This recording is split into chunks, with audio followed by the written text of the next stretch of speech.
everyone, welcome to Minute Meta. I am your host, Darth Edward, and today we're going to be talking about what I think is one of the most important things in Warzone 2.0 that no one is talking about, and that is your primary weapon slot. Now, we're going to go straight into this because I want this to be a shorter video, but I need you to understand why I'm stressing this so much. So, let's go look at the patch notes really quick. If you don't know already, Loadouts actually are back. They have confirmed it. Here are the patch notes that they're talking about it, but there are 3 different ways that you can get your loadout. Actually, there's only 2, and that's why this is so important. So, the first way you can get your loadout is you can get it via a loadout drop. It's not just every team drops right at the end of the first circle like it was in Warzone 1. There will be a public event in the game sometime between the 2nd and 6th circle, and it will be a loadout drop that just drops, and everyone on the map can see it, and it is going to be a public event that anyone can go up to that certain amount of boxes and get their loadout.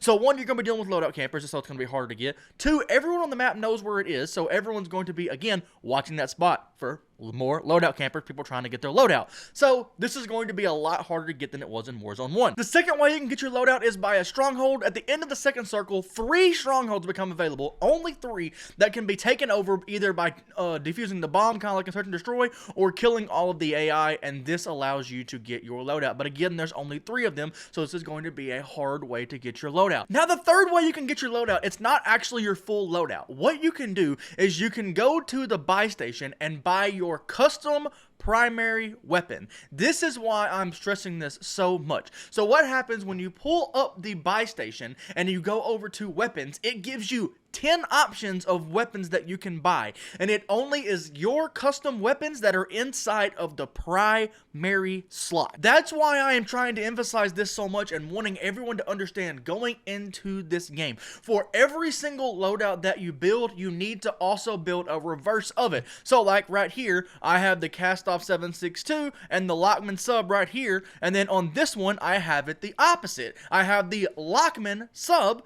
with the Cast-Off 7.62 as my secondary. Now, the reason you have to have it set up like this is so you have the option to buy either or, because last week the way they had it set up is it was $5,000 per primary weapon. They may change that going into the game this week. If you're watching this after, let me know down in the comments how much it actually is now. But what's going to happen is you're going to be running around picking up ground loot, and after you pick up ground loot, you're going to have to choose which ground loot weapon you want, because more than likely you're not going to have $10,000 to buy your loadout for both weapons. You're gonna have to choose at that moment, do I want to buy my long range weapon or do I want to buy my short range weapon based on the weapons that I'm holding in my hand from ground loot. Speaking of ground loot, after the game comes out on Wednesday, I'm going to be revisiting this topic compared to all the ground loot that is on the ground and trying to figure out, okay, what's going to actually be happening most of the time. Are you normally picking long range weapons or short range weapons? So make sure that you're subscribed, that way you can see that video later this week. Also, if you're this far, you might as well just go ahead and drop a like, because thank you so much for watching this far, and make sure you drop in the comments